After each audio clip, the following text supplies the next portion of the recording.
जय भारत मित्रों, मैं आज पर्यावरण के 50 MCQ लेकर आया हूं जो बहुत मोस्ट इम्पोर्टेंट है। ओजोन परत मुख्यतः किस मंडल में पाई जाती है? तो देखिए मित्रों, क्षोभ मंडल, समताप मंडल, मध्य मंडल और आयन मंडल और वायुमंडल, ब्रह्ममंडल दिया। तो यहाँ पर जो ओजोन परत पाई जाती है वो समताप मंडल में पाई जाती है, क्योंकि दूसरे नंबर का मंडल है। पहला क्षोभ मंडल है जो 0 से 20 किलोमीटर है, और फिर 20 के बाद 20+ में समताप मंडल लग जाता है। ऊपर की ओर जाते हैं तो समताप मंडल ये 30 से 32 किलोमीटर के ऊपर पर पृथ्वी से 30 किलोमीटर 30 से 32 किलोमीटर के ऊपर पर एक ओजोन परत पाई जाती है जो समताप मंडल में पाई जाती है। ओजोन का रासायनिक सूत्र क्या है? तो मित्रों देखिए, यहाँ पर ओजोन का रासायनिक सूत्र O3 होगा। ओजोन परत हमें मुख्यतः किससे बचाती है? तो ये अवरक्त विकिरण, रेडियो विकिरण, पराबैंगनी किरणों से या ध्वनि तरंगों से। तो इसका सी ऑप्शन सही है, पराबैंगनी अल्ट्रावायलेट किरणों से ये हमको बचाती है। ओजोन परत के क्षरण का प्रमुख कारण कौन सा है? तो A oxygen, B nitrogen, C CFC। तो ओजोन परत का जो मुख्य कारण क्षरण का है CFC, क्लोरोफ्लोरोकार्बन है मित्रों। और ओजोन परत का जो डेंसिटी है वो सबसे कम अंटार्कटिका महाद्वीप के ऊपर देखी गई। ओजोन छिद्र सबसे पहले कहाँ, प्रमुख रूप से कहाँ देखा गया? तो अंटार्कटिका महाद्वीप पर ये दिया है। आर्कटिक, एशिया, अफ्रीका या अंटार्कटिक? तो अंटार्कटिक। ओजोन दिवस कब मनाया जाता है? तो 16 सितंबर को सितंबर में मनाया जाता है। विश्व ओजोन दिवस किससे संबंधित है? तो ओजोन परत संरक्षण संबंध मॉन्ट्रियल प्रोटोकॉल के संबंधित। देखिए, मॉन्ट्रियल फॉरेन में एक जगह है जहाँ पर ये ओजोन परत के क्षरण के लिए वहाँ पर हाई लेवल की मीटिंग बुलाई गई थी। और ओजोन क्षयकारी पदार्थ पर नियंत्रण के लिए उसे मॉन्ट्रियल प्रोटोकॉल कहते हैं। उन्होंने कुछ प्रोटोकॉल निर्धारित करे। ओजोन के एक अणु कितने ऑक्सीजन के परमाणु होते हैं? ओजोन के एक अणु में O3 3 होते हैं। इसका सी सही है। वायुमंडल में ओजोन परत की उपयोगी परत कहाँ होती है?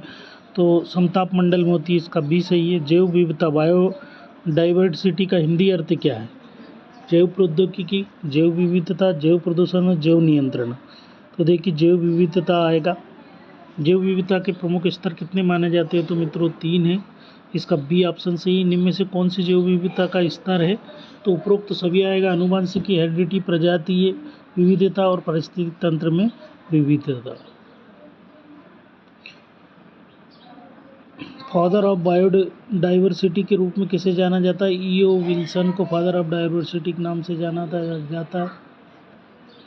भारत की जैव विविधता का प्रमुख हॉट स्पॉट कौन सा? पश्चिमी घाट है मित्रों। इसका भी सही। 16वें का 17वां देखिए, बायोडाइवर्सिटी हॉट स्पॉट की अवधारणा किसने दी? तो बायोडाइवर्सिटी हॉट स्पॉट की जो अवधारणा नॉर्मन मायर्स ने। जैव विविधता के लिए सबसे बड़ा खतरा क्या है? तो 18वां का देखिए, आवास का विनाश, अत्यधिक दोहन, प्रदूषण। उपरोक्त सभी ये ऐसी चीज़ें हैं जो बहुत ही ज्वलनशील है, बर्निंग प्रॉब्लम। जैव विविधता संरक्षण का एक प्रमुख तरीका क्या है? राष्ट्रीय उद्यान बनाना। राष्ट्रीय उद्यान में क्योंकि सभी प्रकार के एनिमल, जीव जंतु, क्रेचर पाए जाते हैं, तो सबसे अच्छा एग्जाम्पल जो होगा जैव विविधता का एक प्रमुख तरीका है राष्ट्रीय उद्यान, उसको संरक्षित करना। निम्न में से कौन सा इन सिटू कन्वर्सेशन का उदाहरण है? तो राष्ट्रीय उद्यान है। एक्स सिटू कन्वर्सेशन का उदाहरण चिड़ियाघर। भारत का एक जैव विविधता हॉट स्पॉट है पश्चिम घाट, हिमालय, इंडो बर्मा क्षेत्र। ये तीनों ही उपरोक्त सभी संबंधित हॉटस्पॉट क्षेत्र में शामिल। इसका डी है। जैव विविधता संरक्षण बायोस्फीयर रिजर्व का उद्देश्य केवल पर्यटन है, केवल शिकार है, प्राकृतिक और जैव विविधता का संरक्षण या उद्योग बढ़ाना? तो इसका देखिए 23वें का सी सही है, प्राकृतिक और जैव विविधता का संरक्षण। प्रजातियों का प्राकृतिक आवास नष्ट होने पर क्या प्रभाव पड़ता है? जैव विविधता बढ़ती है, जैव विविधता घटती है। तो घटेगी, सीधी सी बात है। खाद्य जाल किसका बना होता है? तो आपस में जुड़ी हुई खाद्य श्रृंखला से। इसका बी सही 25वां का। अब देखिए 26 विश्व पर्यावरण दिवस कब मनाया जाता है? ए 22 अप्रैल, बी 5 जून, 16 सितंबर। ए 22 विश्व पर्यावरण दिवस 5 जून को मनाया। विश्व पर्यावरण दिवस की स्थापना किस संस्था के नेतृत्व में? संयुक्त राष्ट्र WHO। पृथ्वी दिवस कब मनाया जाता है? 22 अप्रैल को मनाया जाता है मित्रों। अंतर्राष्ट्रीय विविधता दिवस कब मनाया जाता है? अप्रैल के बाद में मई आती, 22 मई को मनाया। 29 30वां प्रश्न, विश्व जल दिवस कब मनाया जाता है? 22 मार्च को मित्रों विश्व जल दिवस मनाया जाता है। विश्व वन दिवस कब मनाया जाता है? 21 मार्च को विश्व वन दिवस मनाया। विश्व पर्यावरण दिवस का मुख्य उद्देश्य क्या? खेलों को बढ़ावा देना, पर्यावरण संरक्षण के प्रति जागरूकता बढ़ाना। 32वां का भी सही है। पर्यावरण में कौन कौन से घटक शामिल होते हैं मित्रों? तो पर्यावरण में 33वां क्वेश्चन है।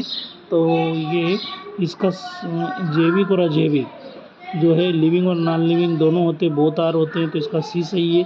34 का निम्न में से जैविक घटक कौन सा है? तो पौधे, पेड़ पौधे, जीव जंतु जैविक घटक होते हैं, आप सब जानते हैं। निम्न में से अजैविक घटक कौन सा है? तो इसमें पेड़, पशु, सूक्ष्म जीव, ये तो सब लिविंग है, नॉन लिविंग वाटर आएगा। पर्यावरण प्रदूषण का प्रमुख कारण क्या है? मानवीय गतिविधि, क्योंकि मानव जो गतिविधि करता जा रहा है उसके कारण जो है प्रकृति को बहुत ज़्यादा डिस्टर्ब कर दिया है।